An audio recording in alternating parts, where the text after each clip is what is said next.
Kokiam nuostabiam pasauliu mes gyvenam. Kai pasižiūri į gamtą, Dieve, ji yra tobula.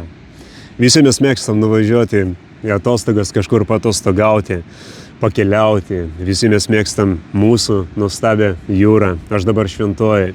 Ir žinot, žmonės, mes tikrai jau per daug leidom visiems tiems, ką neva išrinkom, spręsti mūsų ateitį, spręsti mūsų gyvenimus.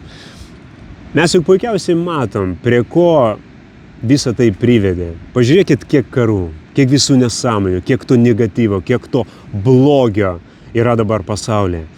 Mes irgi nešam už tai atsakomybę, nes galbūt mes per daug tylėjom, per daug sutikom, per daug užsidarėm savo mažam tam pasaulyje ir rūpinomės tik tai savimi, savo buitimi, savo šeima, namų, žinot. Ir dabar mes puikiausiai turime suprasti, kad mes neturim tos gražios ateities. Čia yra iliuzija, nes dabar mus veda grinai prie skaitmenizacijos tos pilnos, prie pilnos kontrolės. Grinėjai to išnyks, biometrija, visos tos nesąmonės, kurios vyksta. Tai juk yra, kad mums tik tai blogiau būtų. Technologijos yra gerai, bet tos technologijos turi tarnauti mums, o ne mes turime tarnauti jom. Taip pat kaip ir valstybės aparatas, jie turi mums tarnauti. Bet dabar išeina taip, kad mes tarnaujame jiems. Mes mokame didžiulius mokesčius. Ir už ką klausimas? Ar mūsų gyvenimai gerėja? Ne. Iš mūsų tik tai viską paima, siurbia mūsų jėgas, mūsų laiką, mūsų pinigus, o mainais mes negauname visiškai nieko. Suprantat, mes turime jungti tą sąmoningumą savyje. Mes turime pagaliau atsakyti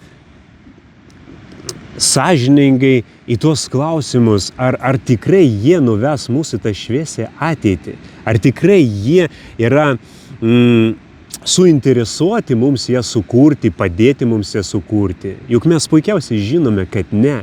Jie visi yra parsidavėliai, ne visi, bet didžioji dauguma, 90 gerų procentų.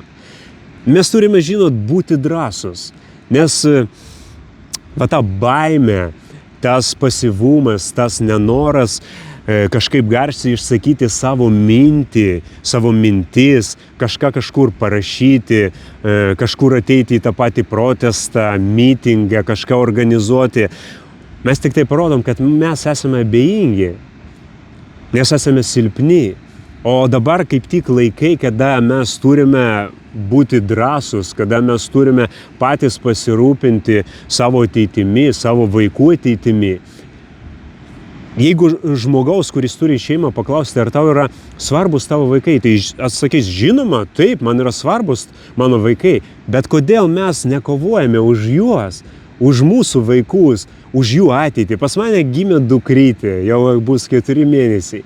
Ir aš iki to laiko, kol pas mane gimė dukrytė, aš dalyvavau visą laiką irgi mitinguose, protestuose, rašiau kažkokias publikacijas, filmavau ten kažkokias vaizdo medžiagas, kaip yra eilėraščius, kurie yra apie mūsų, apie gyvenimą, apie visą tą situaciją. Nes man visą laiką buvo tai svarbu. Jau 2008 metais, kada buvo krizė ir buvo mitingas, aš dalyvavau. Man ten buvo 20-21 metai ir man nebuvo nusispjauti jau tada. Man dabar 39 metai. Suprantat, ir jau man tada nebuvo dzin, kas vyksta mūsų valstybė. O dabar man to labiau buvo ta pati pandemija. Aš nuo pat pradžių dalyvavau visuose mitinguose, kur mūsų rinkosi keli šimtai žmonių, bet man tai buvo svarbu. Man buvo svarbu kovoti už mūsų ateitį, už mūsų gimtinę, valstybę, žmonės, kažkaip nešti tą informaciją, dalintis žiniomis. Aš domėjausi, aš rašiau, nes man nėra nusispjauti. Ir dabar tiesiog irgi tokia mada, kada vieni išjuokia kitus, kad kažkoks tu ten vatnikas, kažkoks tu ten nemoki kalbėti, nemoki ten žiūrėti, nemoki dar kažką. Dieve, Mūsų nori visus, galima taip sakyti, užgrobti, mūsų laisvę atimti. Nors mes ir dabar, mes nesame laisvi. Čia yra klaidinga ta nuomonė, kad mes esame laisvi. Tu nesi laisvas. Tu negali niekur nukeliauti be paso. Mums laisvė gerai parodė, kada buvo ta pandemija, kada tu negalėjai išvažiuoti į mišką pasivaikščioti ir aplankyti savo giminaičių. Kokia čia laisvė, Dieve. Tu turi namą, tu neturi teisės pastatyti savo namą be kažkokio leidimo. Tai jeigu tu turi žemę, čia tavo nuosava žemė, tu turi teisę statyti nors kokį tu nori namą. Kodėl aš turiu imti kažkokius leidimus, prašyti kažkieno, kad duotų man leidimą pastatyti ten kažkokį statinį, pirtį, nežinau, tvorą. Nu čia nesąmonės yra. Mes neturime tos laisvės, bet mes turime kovoti už tą laisvę. Mes esame žmonės, va tie degradai, tie globalistai, tie parsidavę politikai, jų yra mažai, suprantat, ir mes bijome jų, mes bijome kažką pasakyti, padaryti, mes juos maitinam, jie valgo iš mūsų rankos, mes jiems mokame atlyginimus, išlaikome jų šeimas ir jie parazitai. Mums tik tai kas mėnesį vis apsunkina mūsų gyvenimus. Jie padaro taip, jie sugalvoja tos nesąmoningus, kvailus įstatymus, kad tik tai mums būtų blogiau, kad mes tik tai mokėtume daugiau mokesčių, mes už viską apskritai visur mokame. Va Šventoji, porą metų, kai padarė tą mokamą aikštelę, Dieve tu mano, mes mokame po 39% iš atlyginimų išskaičiuoja, plus mes mokame 21% PVM, mes už viską mokame ir tu negali atvažiavęs prie pajūrio pastatyti nemokamai automobilį.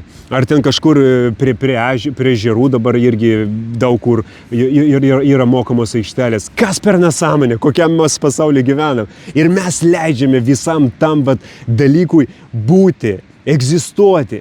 Mes nieko...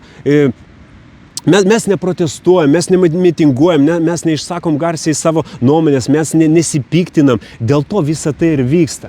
Žmonės atsibundam, kažkaip įjungiam tą sąmonę, kažkaip melskimės Dievui, medituokime, būkime dažniau gamtoje, pajauskime tą ryšį su Dievu, nes tas ryšys ir yra laisvės kovojimas už laisvę. Už mūsų vaikus, už mūsų ateitį, mūsų rankose visa tai yra. Kodėl mes taip dabar pasyviai kažkaip gyvename? Tik tai darbai, namai, kažkokios ten atostogos kartą ar 2 kartus į metus, viskas. Ir mums nesvarbu, kad mums ruošia tą įstatyminę kilpą, kad mus jau smaugia iš visų pusių, jau spastai toj užsidarys, užsivers ir mes apskritai negalėsim nieko padaryti. Žmonės, įjungiam smegenis. Įjungiam mums reikia atverti širdį. Suprantat, tai tikriausiai širdies čakra, širdis pas daugumą žmonių yra uždaryta.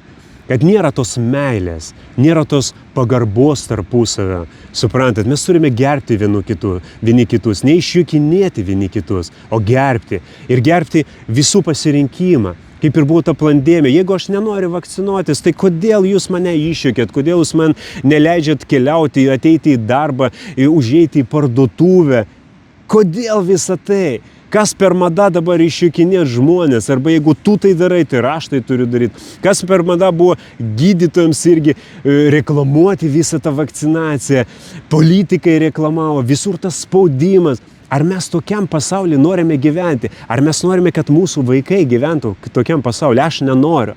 Ir aš bandysiu kovoti ir kiek galiu, ir jungtis su bendraminčiais taip pat. Bet aš bent jau nebijau ir niekad nebijau išsakyti garsiai savo nuomonę. Aš esu Lenkas, kuris gyvena Lietuvoje visą savo gyvenimą. Mano tėvai čia gyveno, mano seneliai, proseneliai, proproseneliai, visi gyvename čia, šioje žemėje.